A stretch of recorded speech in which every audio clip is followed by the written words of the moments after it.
Welcome to the Mom CEO podcast. I'm your host, Esther Roach. Join me as we explore the dynamic intersection of motherhood and entrepreneurship. From the challenges to the triumphs, we're here to unravel it all. Get ready for insightful conversations, practical wisdom, and a whole lot of inspiration. Let's embark on this empowering journey together. Hello and welcome to another episode of the Mom CEO podcast. I'm your host, Esther Roach, and today I'm joined by Nellie Harden. Hello, Nellie, and welcome to the show. Hello, thank you so much for having me. Now, you're very welcome. For the benefit of our audience, could you please introduce yourself and what you do? Like you said, my name is Nellie. I live over in the East Coast of the United States with my husband and our 4 daughters. And my background is in biology and psychology. And I have really developed over time into where I am today. And I've worked in positive family disciplines for a really long time. But today I really am focused on building a foundation of worth, esteem, and confidence in our women and our young women that we are raising today, especially before they leave home during this phase of adolescence, so that they are truly equipped to go out into the world with full hearts and full minds. And so that is where I am today and what I'm doing in a very small nutshell. Now, that's it's really amazing, obviously, but I think coming from somebody who's got 4 daughters, you've got a level of experience where you've been going through certain things with your children. And no one better than you basically to talk about some things that you have encountered, and how, what strategies you've actually put in place for yourself, which you can share with the audience. Absolutely. And so, it really started with my own story. So, and this is why I help both in proactive and reactive. So in my own story, I was a young woman, believe it or not, back in the day. And so I left home at 17 to go off to university. And I really was not prepared mentally, emotionally, physically, certainly not spiritually to go off. But I didn't know that then. But what I found myself doing is what I see so many other young women doing is when you are not equipped with that foundation that is built from the inside out, you find yourself chasing worth anywhere you can find it. And that's certainly what I did. Anything that, had a sparkly little, come over here and we'll give you worth, come over here and you'll be enough, sign, whether that's, some sort of accolade, sport or academics or relationships, friendships, boyfriends, etc. That is what I would do. And when you are a young woman in this world that is so focused on chasing worth because you don't have that inner understanding and knowledge and true belief in your own worth, it leads down some really negative corridors. And for me, it certainly did. And it happened very fast, very, very fast, really within a number of weeks after I was, dropped off 7 hours away from home. And so then in the midst of my own very in-depth and intimate healing journey of my own that has been decades long, I was blessed with 4 daughters. And my 4 daughters today are 19, 16, 16, and 14. So I had 4 daughters within 4.5 years, following a massive pendulum swing after going through infertility for a number of years, which has its own, worth story in there. But then I am given, these 4 daughters, and within 4 years, my husband almost doesn't make it. He has a heart condition. So I'm sitting in a waiting room. My husband's in heart surgery. I have a 4-year-old, 2 2-year-olds, and a newborn. And I'm just looking at them and I'm like, okay, ladies, like we got this. We got to, we got to get through this. And it is my job to build you and build this. So the work that I do really comes out of my own background professionally in biology and psychology, but also my own profound healing process and what needed to be built as an adult, which is so much harder to build this as an adult. You have to really chisel away life and core beliefs and core values that you have built up that aren't serving you in order to try to replace them with ones that do. And so when I see them and they were so young, I was like, let's do this now. Let's do this now and take what I have learned and what I have built and incorporate it into your life now. And that's what I've been doing. So I can really speak to both sides of the spectrum, whether you're an adult woman that's trying to build this, or you are raising young women and building this in their adolescence to really form and create their brain and their being in a way that has this built within them. And so yeah, there's a lot that's been built over the years, and then having this burst of these daughters in my life to be able to say, okay, this is what we need to do for you and you and you and you. And really it just comes down to they all, infinite they that's out there. They always say there's no book on, raising your child, which is so true. There is thousands of books on parenting, but there's none out there that say, how do you raise your child, right? How do you raise your child? And I have 4 daughters that are 4 corners of a square. They're all very different young women, even the twins, very different young women. And so the framework that has been developed over the last, 2+ decades now is the blueprints that we put together and I put together in order for you to raise your child to be the best she can be, best that she can be in that framework of worth, esteem, and confidence. And so it's really important to raise each individual woman the way that they need to be raised in order to be their best self.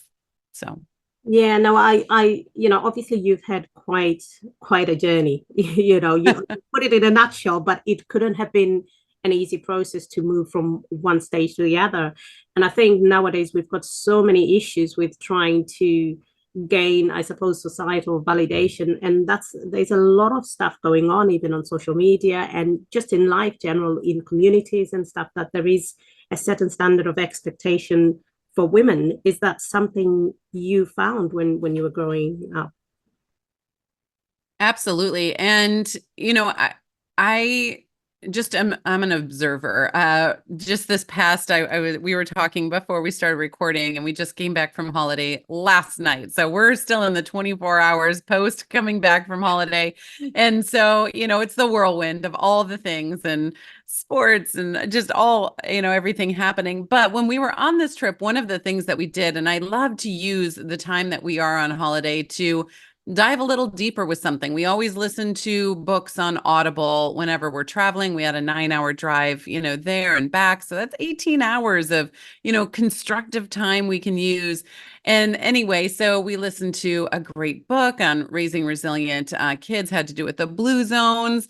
Highly recommend. It was a great book, but it leads to deeper discussion. And we talked about, we recently, within the last week before we left, had all of our family members redo their Myers-Briggs and their personalities. And so we were able to dive into those and talk about each one of ours on an individual basis, but talk about them as a family, our strengths and our weaknesses, and be like, oh yeah, I could see that. Okay. And the strengths are just things that come naturally to us. And our, quote unquote weaknesses are things that we need to put a little bit more effort toward in learning and growing. Right. So it's not like a weakness as though you will never overcome it, just accept it for what it is, right? And so these deeper discussions that we were able to have with one another is like, okay. And I noticed as we were going throughout our holiday, these things kept coming up, and more understanding and more grace was able to be had because, oh, I understand where she's at with her brain development. Oh, I understand who she is with her personality. So let's give her a little bit more grace there, but not as an excuse, as a way to help her grow in that and not, condemn a sister for that or what have you. So yeah, it's a beautiful thing where we get to come into this chasm of growth, that opportunity that we have within these first 6,570 days of a child's life. That's how many days are in 18 years, 65, 70. And it really is, as a parent, it is our most fertile soil that we will have in order to help them grow and guide them and teach them and raise them up to who they can be. So, yeah. Oh, well. I was going to ask you, what the 65-70 was all about, but you've just explained it on there. So now I know what it's all about. And it is such an important stage in their lives, really. But, how do you help? For instance, obviously, you're dealing with the young adults or the women that haven't experienced that support when they were growing up. But you've then also got mums that never had that themselves. How Right. best should they approach being there for their own children? One word, and that's vulnerability, and just being open and honest. And there's a lot of parts of what I develop and grow now that I didn't have, growing up either. And so just being open and honest with your children with that and saying, I want to help you build this within yourself, but I'm going to be really honest. I struggle with this myself. So do you think we could do this together? Right. And, teenagers or this adolescent period is really given a bad rap today, right? I can sit in a restaurant and overhear booths behind me or tables, to the side of me saying, "Oh, well, they're just teenagers, so they're terrible and we just need to accept it," right? That is a very common narrative that's out there. And no, I really say no to that. Teenagers have this wealth of growth and beautiful nature of creativity and flexibility that they can have. And when you bring them into your growth and you empower them to be help be a guide for you, that raises them up more than your praises to them about them could ever do. And so if you come to them with an open and honest heart and say, you know what, I struggle with this area too. Do you think you could help me, or do you think that there's a way that you could help guide me, or we could do this together? That is very, very powerful. It takes that hierarchy dynamic of parent up on a throne and child down here away and puts you in a place that they are able to be a teacher as well. And that grows them exponentially. Now, I don't say that to eliminate the team leadership that is going on. I really view the family as a team, and the parents are team captains. Absolutely, hands down team captains. The kids are the team. We all work together, but parents are the team captains. But that doesn't mean that those kids do not have any worth or value that they can speak into your life as well. My oldest daughter, she's 19, and she's at university now, but she is one that if I'm, having, and all of my kids have intuition like this, but she'll speak up about it a little bit more often. And, if I'm having an off day or what have you, she'll come over and be like, Mom, I see you're struggling with this. I know you. Tell me what's going on, right? And it's such a beautiful thing to be seen, as a mom, if I am struggling with something on one day, to be seen by somebody. It's one of the core 5 pillars of worth, is to be seen. And then to be able to have that conversation and hear her ideas or hear her validation or what have you, that she is maybe just a listening ear, right? But that really empowers her to be who she is as well. So yeah, working together. No, that's brilliant, because I was just thinking that you mentioned quite a few things previously, and it's, the communication that you have. You seem to have quite a strong sense of communication as a family. And, personally, with my own family, I find that works very well. And like you said, they wouldn't be able to recognize when you're having a bit of difficulty or a challenge unless you're open with each other. Normally, it's just Yeah. person for themselves. But when you're as a family, because my kids do exactly the same, where they're like, oh, is everything okay, mom? And it's, you don't feel bad about showing that, because, Right. you're not presenting them to them that you failed or you're a failure. And it's kind of like teaching them for life. I don't know if you experience that with some of your clients, or just generally from your years of experience. Absolutely. And, I think one of the I don't want to say worse, but one of the most detrimental things that we can do as parents is try to be a perfect parent, Mhm. because then we are just teaching them in order to have value or worth, you have to be perfect. This is me being perfect, and you have to be perfect now. And that is unsustainable. Any human that has humaned any, at all understands that. And so we need to be able to show them what it looks like to fall down and get back up. There was a day I had last week, even on our holiday, that was so hard. I had such a hard day. I spent the evening in prayer, and then I woke up the next day and I was like, okay, yesterday I fell down and today I'm going to get back up. And that is what happened.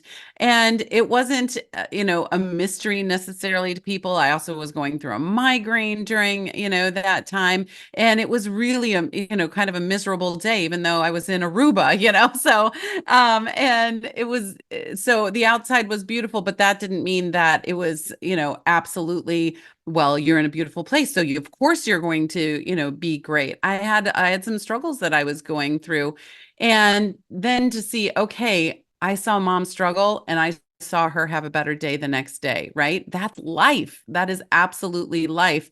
And when we are launching our daughters or any of our children off into the world, they are going to have bad days, and they need to know that it is normal, it is natural, and how they personally can get back up. Because how I get back up from a difficult day or a difficult time or season is going to be different than how they do. And understanding that very personal process, but teaching them how to develop their own personal process for that is really essential before we launch them out into the world. Yeah, no, that is it's so true and so important. But another thing which ties into what you're just saying there is you mentioned about, your four daughters are not the same person. Each of them Mm-mm. is unique, each of them will learn differently at different paces. And I think we as parents, we need to appreciate that they're not all the same. We don't have kids that are exactly the same because they've come from us. Um, how then would you say is the importance of sort of building your confidence and your esteem from the inside out rather than waiting for societal validation, basically? What would you say or advise to parents and young girls?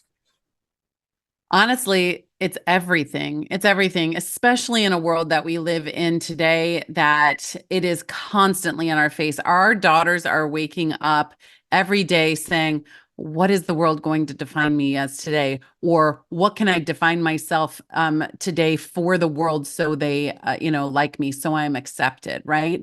Or what have you. And that's how we get these constant drastic changes that are happening in our young women from one day to another. Now some of that it can be attributed to their brain development that is going on during adolescence, absolutely, but how are we using that brain development for their betterment and not letting them use it or letting the world use it to their demise? And that's really where understanding, my work always comes at the cross section of understanding their biology, what's going on in the brain, right? Because it's really easy to look at your young woman, your daughter, and say, oh, she's just a shorter adult, but she's not. She's absolutely not. The brain looks and acts differently in adolescence than yours or mine does as a parent, as an adult. And we have to understand some of those workings in order to be, the architect. I call parents architects because we're planning, designing, and building the beginning of someone else's life. That's a really big, humbling responsibility. And so understanding that biological system a little bit more is important. And then there's the psychology piece, the very differences that lie between every single person that ever, was, is, or will exist. And that's where some of those personality assessments come in. Now, they are not the be all end all. They are not defining a person as you are. I don't know. I'll just use myself. My personality type for Myers-Briggs is an INFJ, which is a very, very rare personality type, which helped me understand maybe there's a reason that I haven't felt, like everyone's my friend my whole life. And I am a very deep thinker. And, some people don't understand that because I don't surface talk very well, and things like that. So it helps you understand yourself a little bit more and understand others, but it isn't who I am. I don't walk up to someone and say, hello, I am, Nellie Harden, and I am an INFJ.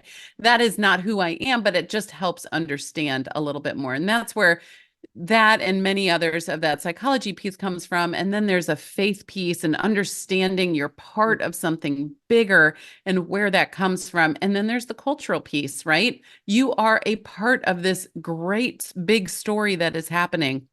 Where do you fit in there? How do you relate to that? How does it relate to you? Are you, floating with it? Are you standing apart from it? All of those things. So really biology, psychology, faith, and culture, those are the cross sections that are really important to understand and bring into the conversations every day with your kids. Yeah, no, I like that because I had a conversation not so long ago, and it's this whole aspect of understanding yourself. And I think Mm, sometimes when we don't get ourselves, it's very difficult to be there for somebody else, your children, let alone anybody else. You can't be fully you because you don't really know who you are or certain things about yourself. yes. Is that true in me saying that, or is it just me thinking? I would absolutely say so. I am an avid reader. I have many books. I've just, especially over the summer, I don't know, I've read 15 books or so this summer. And right now I am reading The 21 Laws of Leadership by John Maxwell. And I've read several of his books, loved John Maxwell's books, but he just said something and I paused and I wrote it down the other day in one of his books. And he said to lead yourself requires your head, and to lead others requires your heart. And so that's that understanding piece, because there's a lot of people in the world that are leading themselves with heart only, meaning they're leading themselves with feeling, right? And your feelings change on a dime. Anyone who's been around an adolescent knows that for a fact. And honestly, anyone who is ever human knows that for a fact as well. How I feel. I mean, if I would live my life the way that I felt last Tuesday, I would be in a desperate state all the time. And that is not true, right? So leading yourself takes head. Takes your head, your mind, right? You need to understand that inside out, truly understanding, knowing your worth, your esteem, your confidence, where that's coming from, precipice, of biology, psychology, faith and culture, all of that. But to lead others, then, if you do, not everyone is going to lead others in this life, and that is fine, but we all have to lead ourselves, right? If you are going to do anything for anything in this world, if you are going to wake up and get out of bed in the morning, you need to lead yourself out of there. And so I loved when he said that, and I wrote it down, and that will always, just be a nugget I can go to. But leading yourself takes your mind, and leading others takes your heart. So yes, you're very right in what you said. No, absolutely. I love that. I'm going to be pinching that as well. I will certainly Thank have. you, John Maxwell. And apart from all these things that you're doing and being mummy, you're an author as well. Would you like to share about your books? Yes, yes. So, I love writing, and so I co-authored a book called No Problem Parenting. It's right back there. And then I also wrote a scripture journal called 40 Scriptures to Have When Raising Daughters and Conversations to Have When Raising Daughters. And then this year I am working on my first solo book and solo nonfiction book. So I'm really excited about that and just getting the gears going and starting that whole, business process of it, but also the creative piece of writing. And that introvert in me, we have a family of 6. I'm the only introvert now. I used to have some other little introverts, but now that they're all adolescents, they're like, nope. I'm like, okay, just me. Just me. Well, you've done well. So, so yeah, but but here's the thing, and this is where understanding yourself comes into being too, and so much of the conversation we're having today. I am an introvert, but I am on here. I am speaking to you today. I'm speaking to all your amazing listeners today. I have spoke on over 200 podcast stages, etc., and getting out there because I know this message is important. And if I didn't understand I was an introvert that had to do extroverted things sometimes, I would struggle and always just feel out of place. And maybe this isn't what I'm supposed to do, right? All those negative thoughts that can flood into you. No, that's not the case. It's just my personality and what my mission in life requires to get out there and how I can make the steps to get there, right? And it's about growth. All of life is growth. I will be, growing and learning until I take my last breath on this earth. And so understanding that has really helped me in my own journey, but then help me turn around and help other people in theirs as well. And so, yes, all that to say, I write. I love writing. I have a blog. And so I highly recommend that anyone listening, if you are a woman or you have a young woman in your life, be it a daughter, a niece, a granddaughter, a neighbor's child, if you're a teacher, youth leader, anything like that, I recommend getting on there. And I am on a summer hiatus right now, but by the time you listen to this, they will be going again. And so and they come out every Friday. So, and there's a big backlog you can catch up on my website. No, that's fantastic. And where can they find you? Obviously, the books. So if you tell us where they can Right. find the book, and then where they can find everything else, all the resources you have, or if they want to work with you as well. Absolutely. Well, listen, the world is complicated. So I like to keep it as simple as I can. So everything from the books and master classes and resources and one-on-one work and social, everything can be found on nellieharden.com. So NELLIEHARDEN.com. And you will be able to connect with everything, including getting on there. So I can connect with you personally every Friday. No, that's perfect. That's brilliant. Well, it's been absolutely wonderful having you on the show, and thank you so much for sharing. I'm sure the listeners are going to be inspired, and it is a hard sort of job, isn't it, that you have as a parent? It's not as easy as just bringing the child into the world. It's a lot more than that. Oh my goodness. It is the hardest job that anyone will ever have is the responsibility and to bring up another human. And so, hugs and high fives to everyone out there that is doing this in some capacity and just bringing up the next generations. No, thank you so much. It's been absolutely brilliant having you on the show. Oh, thank you for having me. You're welcome.